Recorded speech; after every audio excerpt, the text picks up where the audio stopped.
Halo Bunda, perkenalkan kami dokter muda bagian obstetri dan ginekologi Rumah Sakit Immanuel Bandung. Kami berasal dari Fakultas Kedokteran Universitas Kristen Maranatha. Izinkan kami perkenalkan diri terlebih dahulu ya Bunda. Berikut adalah nama-nama anggota kelompok kami.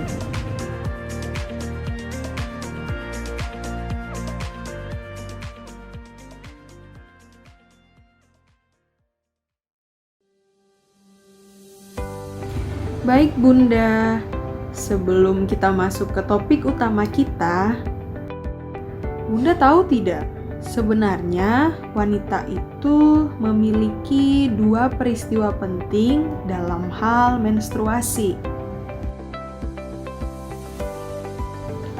Yang pertama adalah menarche, dan yang kedua sebagai topik utama kita adalah menopause.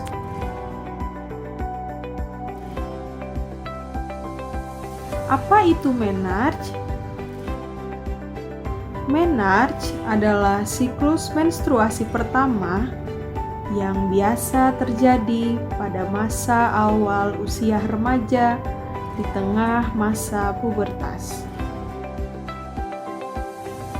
Yang kedua, yang menjadi topik utama kita kali ini adalah menopause. Ada 4 tahapan menopause. Yang pertama, pramenopause. Yang kedua, perimenopause. Yang ketiga, menopause. Dan yang keempat, pasca menopause.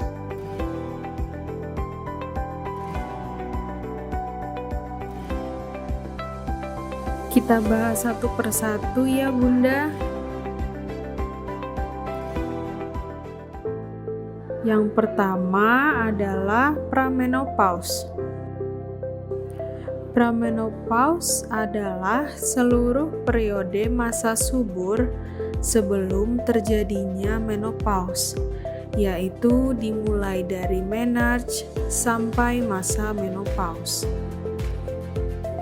Pramenopause biasanya dialami pada wanita dengan usia 40 tahunan. Pada masa ini, wanita masih subur, yang artinya wanita masih bisa hamil. Selanjutnya, perimenopause, atau dapat disebut juga fase peralihan. Perimenopause terjadi sekitar 2 tahun sebelum menopause dan 2 tahun setelah masa menopause. Pada fase ini ada penurunan fungsi dari ovarium yang ditandai dengan pengurangan produksi progesteron dan estrogen. Masa perimenopause ini dialami oleh wanita pada usia 50 tahunan. Masa menopause. Menopause adalah keadaan di mana wanita sudah tidak lagi haid yang dihitung dari 12 bulan sejak haid terakhir.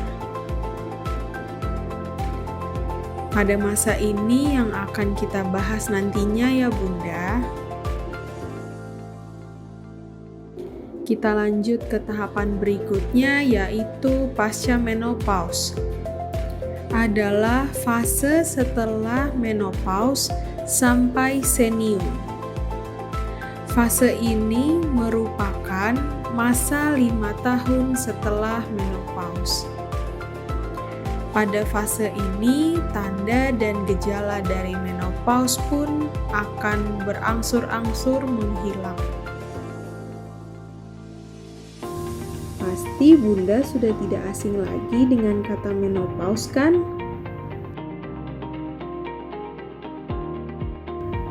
Menopause adalah masa terjadinya penghentian menstruasi permanen.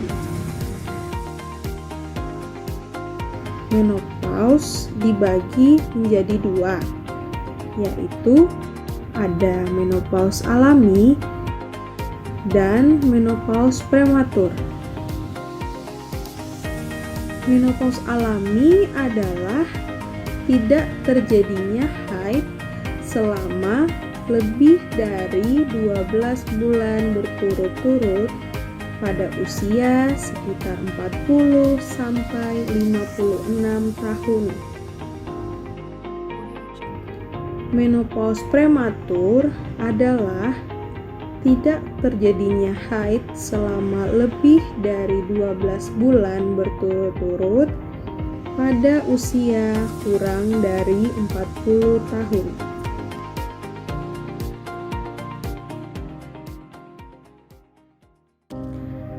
Kira-kira apa saja ya tanda dan gejala jika nantinya Bunda mengalami menopause?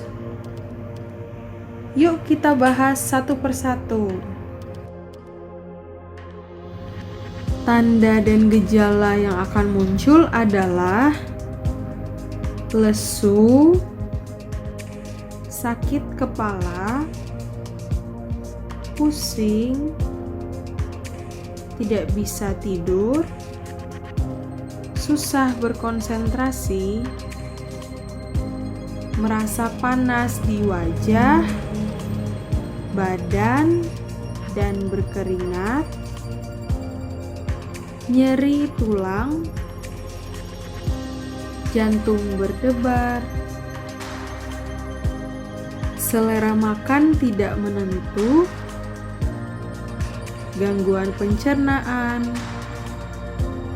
lendir dari jalan lahir berkurang, penurunan gairah seksual, nyeri saat berhubungan seksual, dan rasa gatal pada daerah kewanitaan.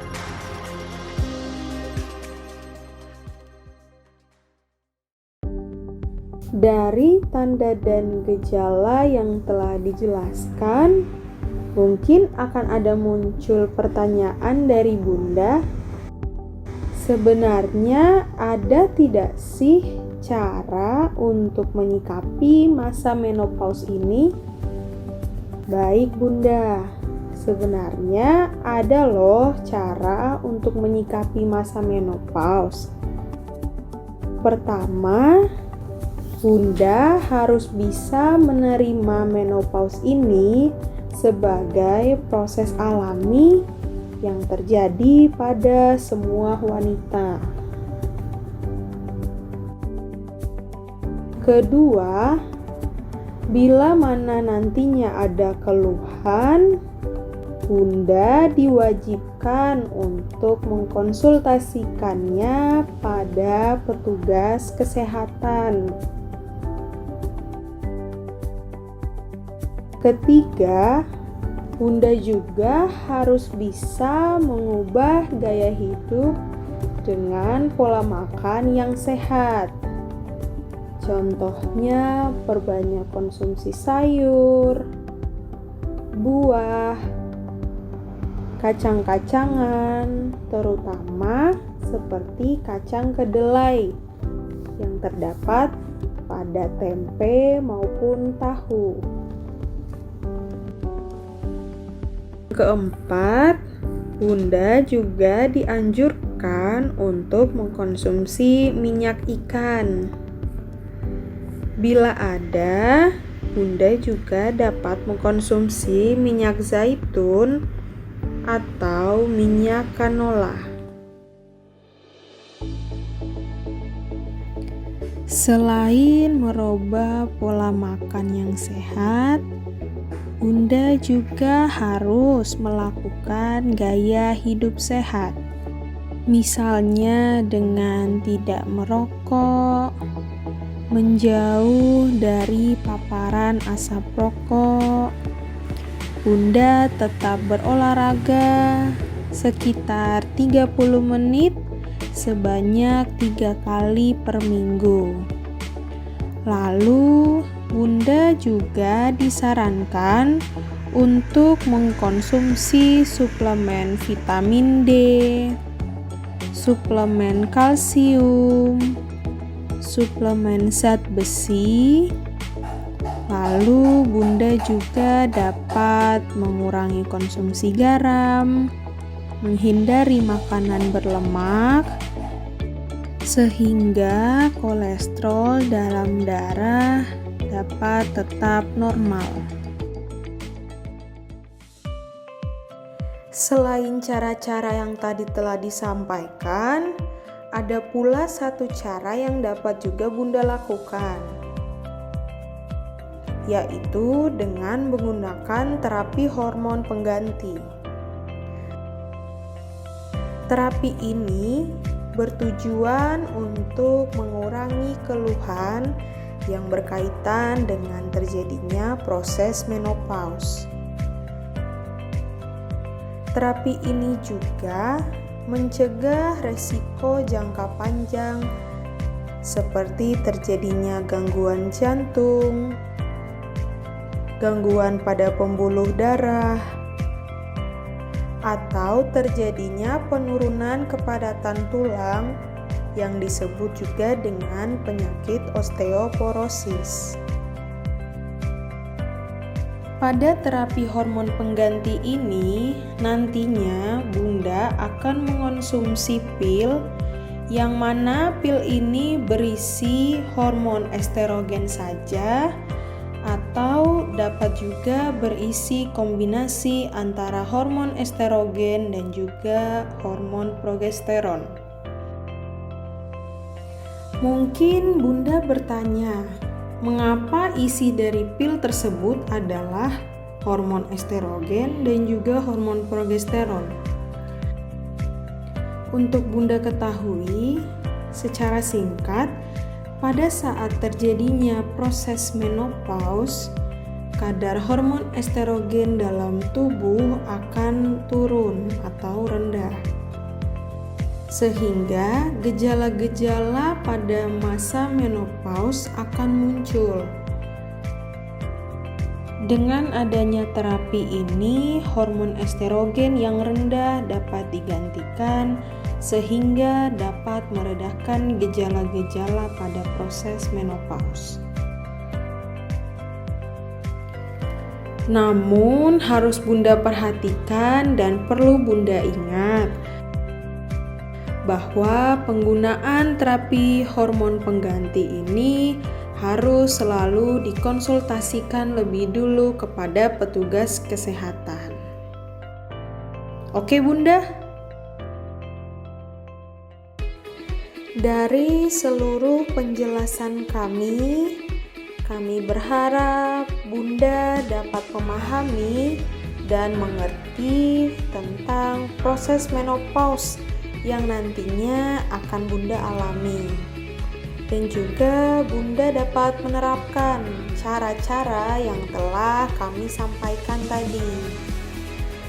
Satu hal yang terpenting, Bunda jangan lupa untuk selalu melakukan pemeriksaan kesehatan secara rutin, agar nantinya Bunda dapat hidup dengan sehat dan bahagia. Terima kasih banyak Bunda. Salam sehat.